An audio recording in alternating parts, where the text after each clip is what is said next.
Carolina heads off for its first true road game of the season with the chance to continue proving to everyone exactly what this team is made of. Oh, and by the way, it's time for some revenge. You are Locked On Tar Heels, your daily podcast on the UNC Tar Heels, part of the Locked On Podcast Network, your team every day. Hey there, it's Tuesday, January 2nd, 2024. Welcome into the Locked On Tar Heels podcast, the only daily North Carolina show out there. I'm your host, Isaac Shade, and I want to thank you everydayers for joining us to make Locked On Tar Heels your first listen or watch to get your team every day. This episode is brought to you by FanDuel. Make every moment more. Right now, new customers get $150 in bonus bets with any winning $5 money line bet. That's $150 if your team wins. Visit FanDuel.com/lockedon to get started.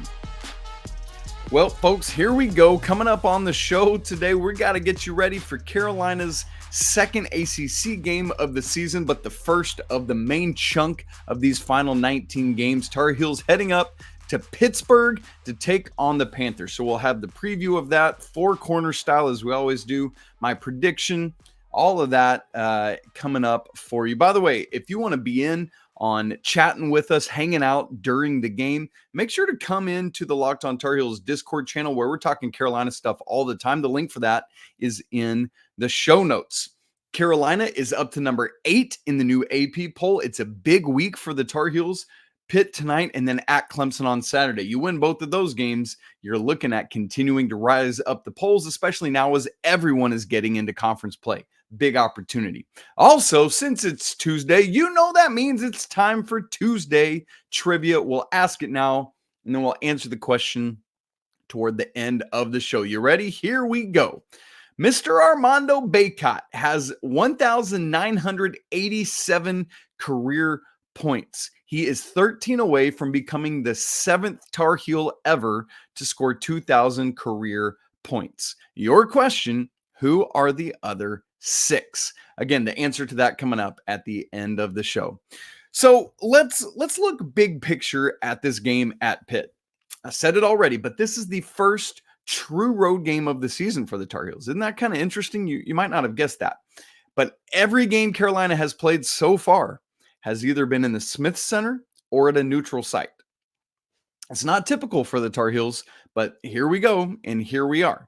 So you also know, because we've talked about it quite a bit here on the show, this is the first of 3 straight road games. I just mentioned the first 2 of those. Pittsburgh tonight at Pitt, at Clemson on Saturday, and then at NC State next week. So this is a tough gauntlet to start off the main chunk of ACC play. If you haven't been dialed in on basketball yet, maybe it's like, hey, NFL regular season's wrapping up, college football's wrapping up. Let me get in on basketball now that it's the new year. If you haven't been paying attention, this Clemson team that Carolina has to face is legit. And you know, and we're going to talk about it here soon, Carolina has not had much success lately with Pitt and NC State. That's always a brawl. And so this 3-game stretch is going to be very telling. As for what Carolina needs to do in this stretch, I mean, clearly the goal is to win all 3 of them. I will say that I can live with 2, but I legitimately expect that Carolina can win all 3 of these. The Clemson game is the toughest of the 3 on paper, at least. But none of it matters if you don't start by beating Pitt at the beginning of that 3-game stretch tonight. And by the way, this is a game, at Pitt where Carolina's got to show what to do. So if the Tar Heels want to be road warriors this year, this is their first chance to show it, because this is what we're looking for as teams get into conference play. Who's going to be able to go on the road and win and show that it's not just like, oh yeah, we're really good in the confines of our home arena. No, the best teams, the elite teams, the tip-top teams at the top of the nation do it on the road as well. So it starts tonight. And again, this is, to me, the easiest of these 3 road games in a row to start ACC play. So you got to take care of business against Pitt.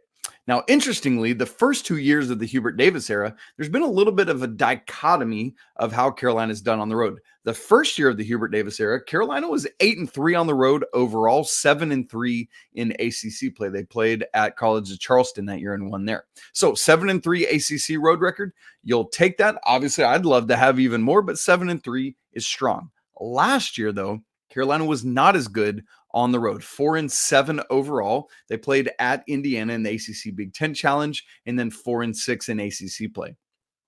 Quite frankly, that will not cut it. As you look at the road schedule, it is not easy. It is difficult. I'm just telling you right now.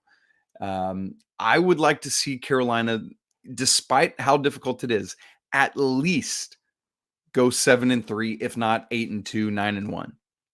And if we're dreaming 10-0, like why not, But I think 7-3 has to be the low end goal, which again, you want to do better than that. But I mean, you're looking at Clemson, at NC State, at Duke, at Virginia. You got all these games. And so really, really need to take care of it. Because again, this is where conference championships are won and lost. Regular season conference championships are won and lost is on the road. And as you go ahead even now and start thinking about seeding for the ACC tournament, you want to get one of those top 4 double buys, take care of business away from home. Now, we're going to talk about exactly how Carolina can take care of winning on the road. We'll do that as part of the Four Corners preview coming up. One of the other things to remember is that this is also a moment for some revenge for the Tar Heels, because Pitt beat Carolina twice last season by a combined 3 points. I'm not even joking. Carolina was 0-2 against Pittsburgh last year, but by 3 total points. The first game that was 76-74 at Pitt. That was the game where Jamarius Burton scored 31 points on the Tar Heels. That was embarrassing. Carolina led that game by 6 at the half. They led it by 9 with just over 11 minutes to go. But then Pitt eventually took a lead with 4 minutes left, and Carolina never led again. I mean, it was a terribly disappointing moment and, quite frankly, a harbinger of things to come. And then the home game, Carolina lost that one 65-64. That was where all that ridiculousness with Jason Capel happened. Do you remember that, where he got all bent out of shape? There was a perceived slight with Creighton Lebo being the picture on the social media cover, whatever it was. It's like, buddy, come on. You gotta do better. Anyway, Carolina led that game. They had a 1-point lead with like 4 or 5 seconds to go. Pitt hits 2 free throws with 3 seconds, and that's your ball game. So that's where we're at. Carolina just cannot do that again. So big opportunity, road game, revenge-minded. Let's take care of business. Now, how is Carolina going to go about doing that? I'm going to let you know as we get into our Four Corners preview. We'll get to that in just a second. Right after I tell you that this episode of Locked on Tar Heels is brought to you by FanDuel. The NFL season is wrapping up, the regular season anyway, but there's still time to get in on the action with FanDuel, America's #1 sportsbook. Right now, new customers get $150 in bonus bets guaranteed when you place a $5 bet. It's $150 in bonus bets, win or lose. The app is really easy to use, and they've got a whole array of betting options. Things like same-game parlays. There's a new Explore tab where you can find various bets. The Parlay Hub is there where you can make all those parlays. You've even already got odds for this basketball game tonight, Carolina at Pitt, Tar Heels favored by 3.5 points. Obviously, we'll talk more about that later. So if you want to get in on that action, visit FanDuel.com/lockedon and make your first bet a layup. FanDuel, official partner of the NFL. As we always do, it's our Four Corners preview, getting you ready for this basketball game. If you're new to the show, you haven't been with us, maybe you're checking in again to start the new year. Every game to preview and recap what we do for basketball is to honor Coach Dean Smith. We have our Four Corners preview, and then on tomorrow's show after the game, we'll have the Four Corners recap, where I just take you through 4 things that I'm looking for in particular in this game. The first of which, we've already talked about the reality of it. I want to talk about the how of it, is this first road game. We talked about what that means. Now I want to tell you what Carolina needs to do to take care of business in this road environment. First off, for me, Carolina needs to rely on their experience. The Tar Heels are the 5th most experienced team in the nation compared to Pitt, who is the 119th most experienced team in the nation. Carolina has a big advantage there, and they need to show it. So how do you do that? Well, you get the ball to your guys who are used to it. Mondo needs paint touches early and often. That doesn't mean he has to get shots up. It means you need to play through him. Let him facilitate some. Get RJ going downhill. Get him involved, whatever that looks like, and then share the ball around as well. Like, again, rely on this experience. Sure, if you want to take some open threes, great. Other than that, I don't want to see forced threes, nothing like that. Get high percentage shots early in this game. And what does that allow you to do? That allows you to get ahead early, take the crowd out of it. You do not want the crowd to become a factor in this game. Again, as an experienced old team, you know what that means. You know how to do it. So let Cormac Ryan use that edge to get out. Let that create some of the for you. Also, speaking of taking the crowd out of it, school's not back in session yet. So hopefully you don't have a crazy student section going on, and it just makes it all the easier to take the crowd out of this game and then build that lead early and then never let up, right? We talked about how that game last year, Carolina had a 9-point lead and allowed Pitt to come back, take a lead with 4 minutes left, and then Pitt held the lead. No. So sure, get that 9-point lead, but then you got to keep pushing it out. I want to see these Tar Heels coming off the bench in waves. Seth Trimble, Jalen Washington, all these guys building on what they have been doing. So that's the first thing. That's how you go win on the road. Now, Four Corners preview point number 2. We're often looking at which units match up interestingly. And in this game, it's the Tar Heel offense against the Panther defense. It's one of those something's got to give scenarios. As of right now, Pittsburgh is 2nd in the ACC in average points allowed. I'll give you one guess who's number 1 at that, Virginia. Pitt is allowing just 64.8 points per game right now.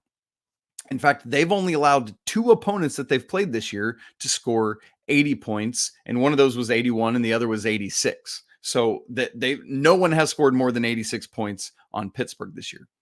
Now, strength of schedule comes into play a little bit here. We'll talk more about it later, but I'm just telling you now, Pitt's strength of schedule is not strong.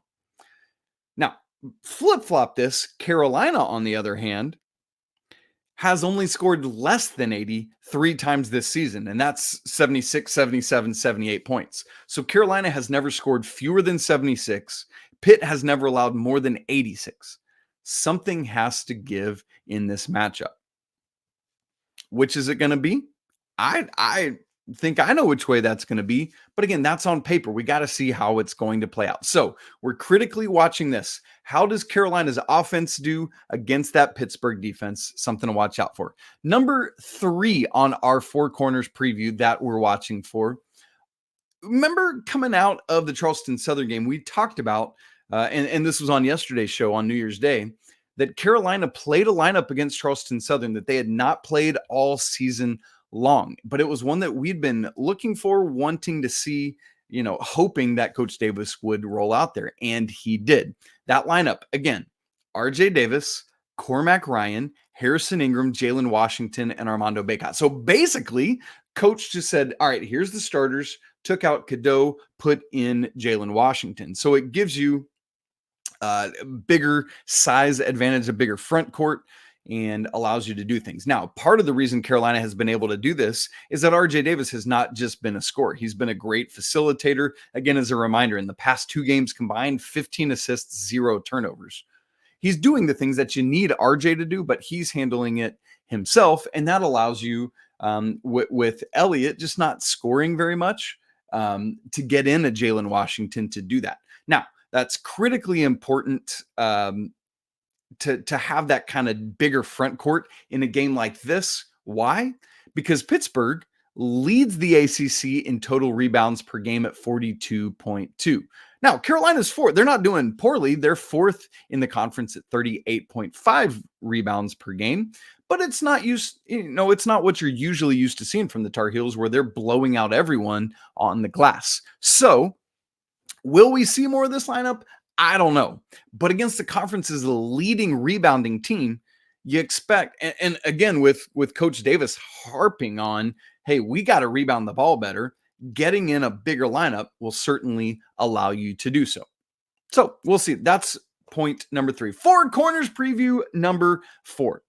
Here's the job of Carolina. We talked about Carolina O versus Pitt D. Let's look about one specific matchup when it's going the other way. Carolina has to shut down Blake Hinson.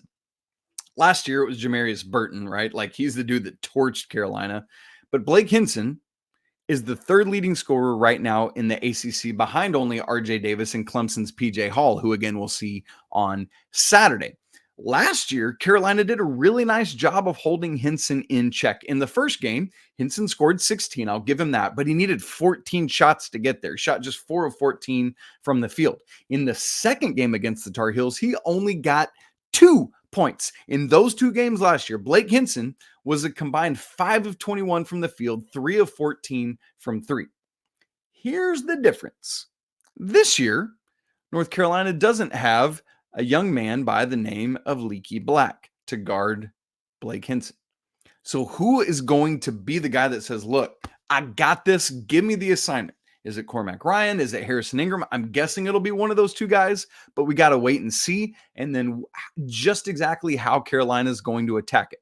Are they going to look to shut down Hinson? Are they going to look to say, hey, look, we're going to give you yours, but we're going to work to shut out everyone else and make somebody other than Blake Hinson beat us? I'm always curious to see that. But that is a critical facet of this game, is what does Carolina do against the conference's 3rd leading scorer? But again, the Tar Heels have the conference's 1st leading scorer, so we'll take that.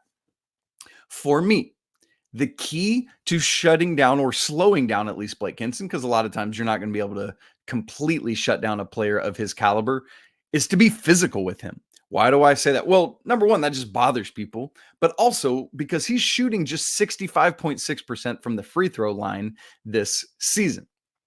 It's interesting because you compare him and RJ Davis, who are both averaging, essentially the same amount of free throws per game. Blake Hinson has taken 64 free throws and only made 42 of them. That means he's missed 22. RJ Davis, on the other hand, has taken 59 free throws, so 5 less, but he's made 56. That is the difference in winning and losing games, particularly as we get to conference play. So you want to slow down Blake Hinson? Be physical with him. Get up into him. Let's throw multiple defenders at him, whether it's Cormac or Harrison. That's the primary defender.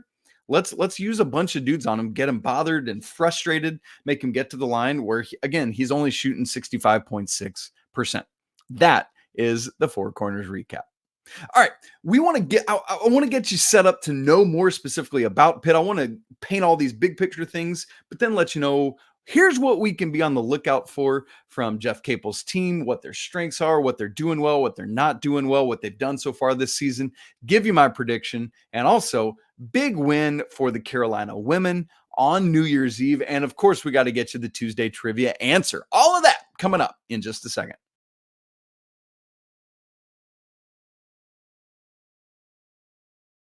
Okay, here we go. North Carolina at Pittsburgh tonight, Tuesday, January 2nd. This game's on ESPN at 7 p.m. Eastern. The FanDuel line is North Carolina by 3.5. It's by 3 at KenPom. That's what we're staring at. I'll give you my prediction on that here in just a little bit.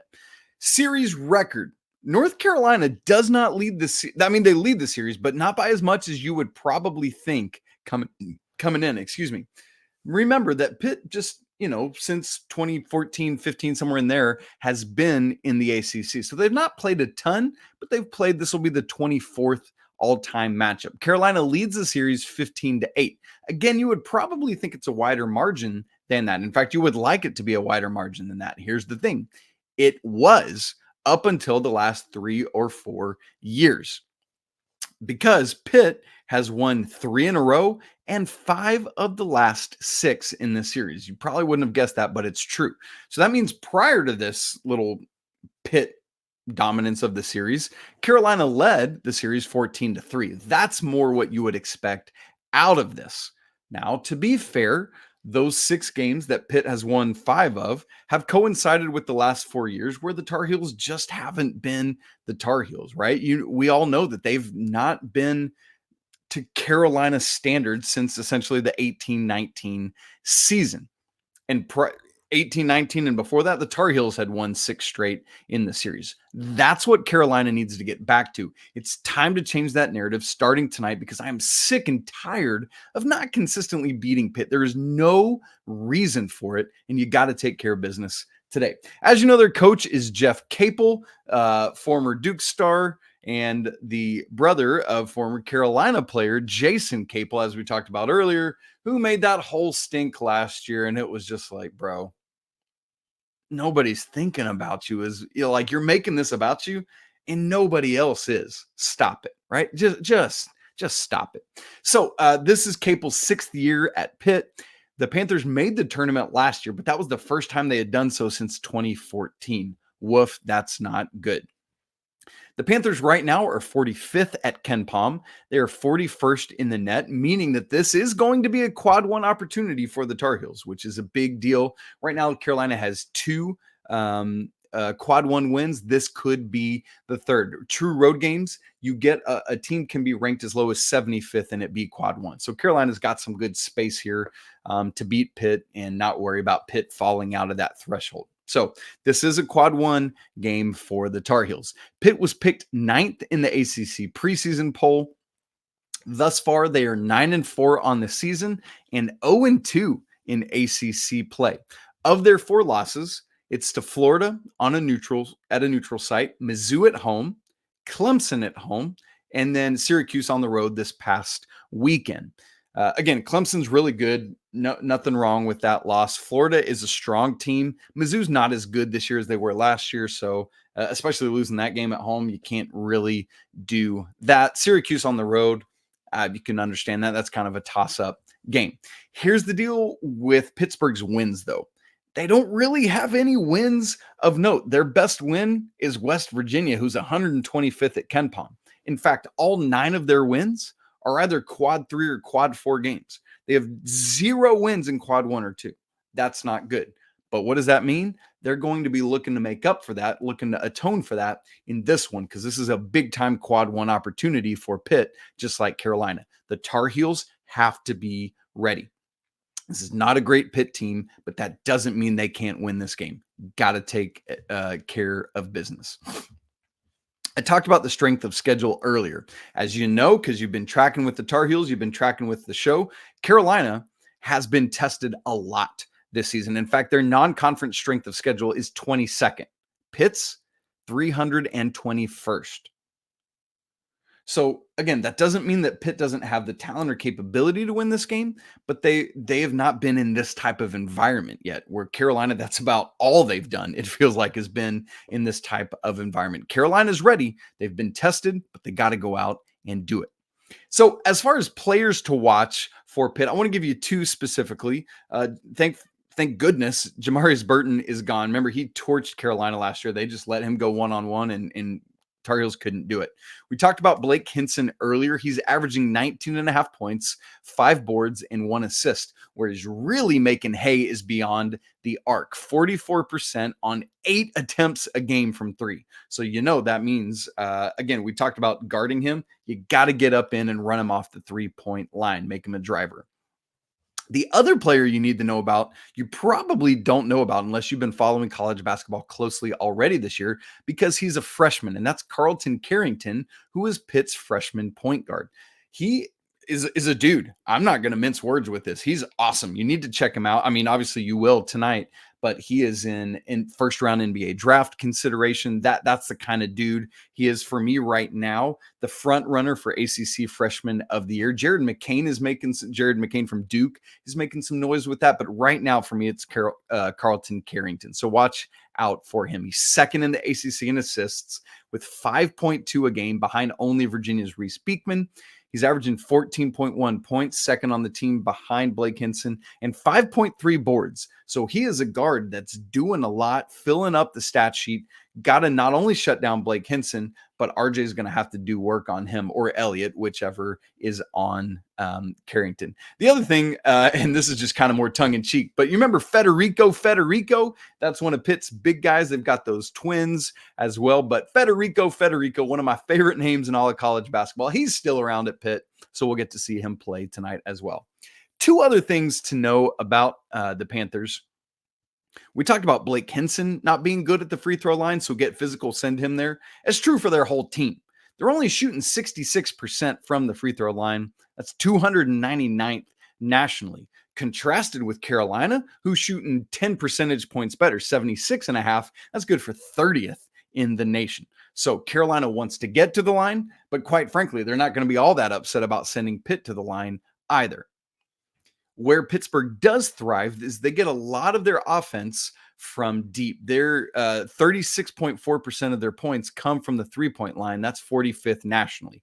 So not only does Carolina want to run Blake Hinson off the three-point line, just run everybody off the three-point line, try to make them shooters or drivers, and then stop that penetration. And if you want to take long-range twos, great. That's the least efficient shot in basketball. You can live with that. So my prediction for this game, again, it's FanDuel favoring Carolina by 3.5. I'm going to take the Tar Heels by 10, 85-75. That might be a little more than it actually will be, but I have a good feeling about Carolina coming into this one. A look elsewhere at Carolina athletics. The ladies knocked off Clemson on New Year's Eve, 82-76 to kick off ACC play. You love to see that. So Courtney Banghart's team now up to 9-4 on the season, 1-0 in ACC play. Lexi Donarski led the way with 23 points, including 6 threes. We'll take that, Lexi. Keep it rolling. Alyssa Utsby gets a double-double, 21 points, 11 boards. That means that Deja Kelly was just the third leading scorer on the team, 15 points, although she also chipped in 8 assists. I think she and RJ must have some kind of battle going on to see who can have the most assists. Way to go, Deja. But again, anytime she's like the third leading scorer and you're not having to rely on her, that's great news for the Lady Tar Heels. Up next for them, by the way, they're hosting Syracuse Thursday at 7 Eastern on ACC Network Extra. Yeah, just as you'll probably recall, the women have like a Thursday, Sunday rhythm every week. So that's kind of what you can count on for the Tar Heels. All right. Tuesday trivia answer to wrap up the show. Again, the question: Armando Bacot is 13 points away from scoring 2,000 in his career. He'll be the 7th Tar Heel to do so. Hopefully he'll do that tonight. And the question is, who are the other 6? If you haven't already answered it, now's the moment. Pause the podcast and figure it out and then come back. All right, here we go. I'll give them to you from 6 all the way up to 1. Number 6 on the list, next up in Armando Bacot's sights, is Charles Scott, who scored 2007, Al Wood, 2015, Lenny Rosenbluth, 2047, Sam Perkins, 2145, Phil Ford, 2290. He's number 2 all time. And then you know the dude who's number 1, Tyler Hansbrough, 2,872 career points. Armando is not coming close to touching that, but he could overtake Phil Ford for second. Phil Ford right now is 303 points ahead of Armando. And obviously this is one of those where we got to say, like, is there an asterisk with this? We'll leave that up to history to decide, but that's where it is. So Armando keeping moving up in the ACC record book. Folks, it's been great to be together today. Can't wait for this game tonight. Again, if you want to hang out and talk about the game in real time with myself and other Tar Heels fans, come join the Locked On Tar Heels Discord. The link's in the show notes. You can email us, lockedontarheels@gmail.com. Also, subscribe to the show on video and audio formats. Rate and review so you can give us 5 stars, talk about why you love the show. If you're watching, please smash the like button. It means so much. We'll talk again tomorrow. Coach Pat Kilby and I will be with you recapping this hopeful victory at Pitt. It's always a great day to be a Tar Heel. Can't wait to talk. But until then, peace.